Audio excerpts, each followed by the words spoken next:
Alright, so yesterday we would have seen Defense Force qualify for the CONCACAF Champions Cup, and let's just be honest, the game didn't really look that good at all, but they did what they had to do to make sure and grind out a result.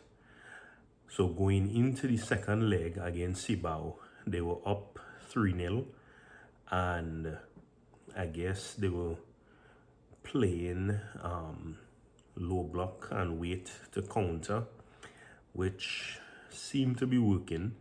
I mean, obviously there were one or two little errors, and thank God the first goal that Cibao scored turned out to be offside on VAR, so we appreciated that.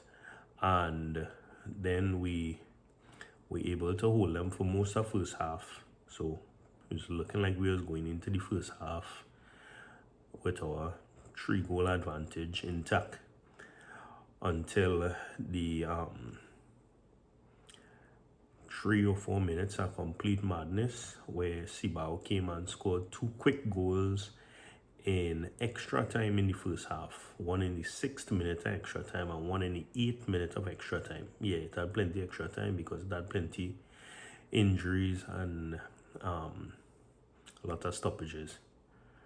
So made the game 3-2 going into the half, making it a little bit tense, making it more than it really should have been.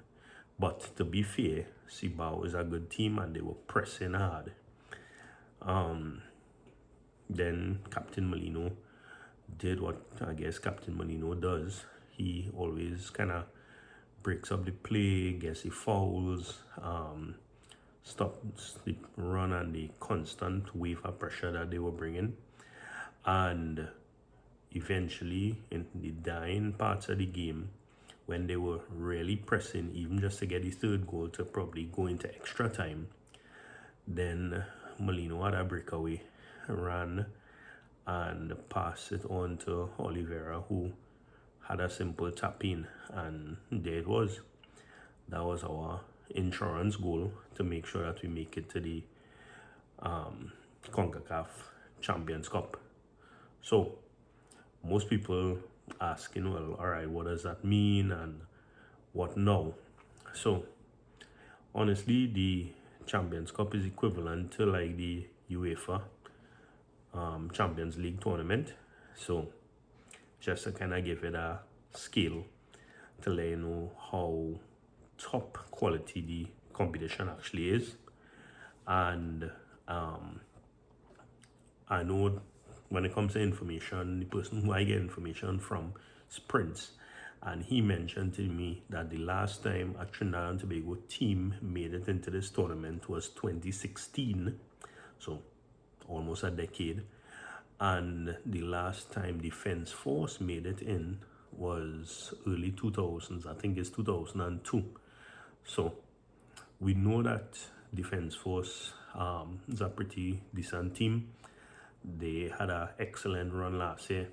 Unfortunately, change their coach is stumbling a little bit right now, but not gonna talk about that at this point. But yeah, we wish them all the best, and they're moving on into a big tournament. So I actually went and I started looking for some information about the tournament, because I mean, knowing that they qualify for something, now you want to know what they're really getting themselves into, right? So the tournament will retain all the knockout formats since it had in 2018. I just reading a little excerpt here from Wikipedia, and it will have 5 rounds and it will have 27 teams participating. So just to give you an idea of the type and the level of teams that will be playing, they will have 6 Liga MX clubs from Mexico, 6 clubs from Mexico, 5 MLS clubs, 2 Canadian Premier League clubs, 1 US Open Cup winner, which again is a MLS team, 1 Canadian Championship winner, 3 League Cup clubs, 6 Central American Cup clubs, and the 3 Caribbean clubs, which at this point we know is Mount Pleasant, OEM, and well, Defense Force got in there. So That'll be the types of opposition that the teams will be facing. This is supposed to take place in, I think it's from February to May. If I'm not mistaken, I'll find that information just now.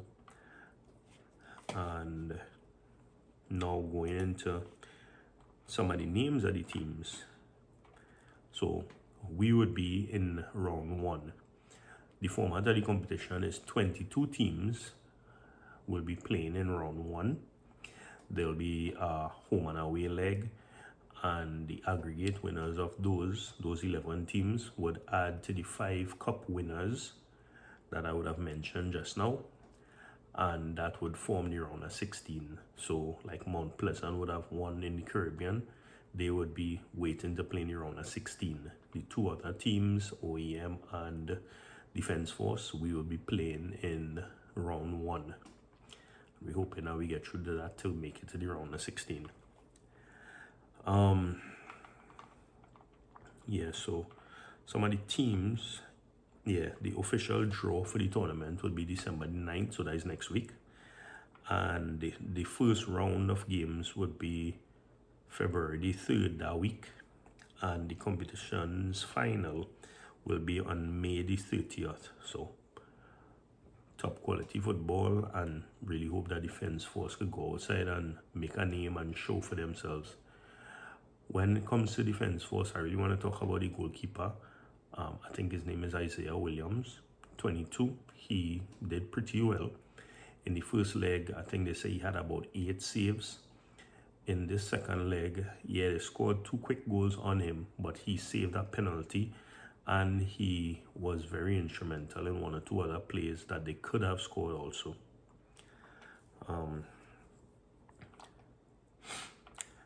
So the teams that qualified from the Canadian Championship, they have Vancouver FC. As I mentioned, from the Caribbean is Mount Pleasant, OEM, and Defense Force. The Central Americans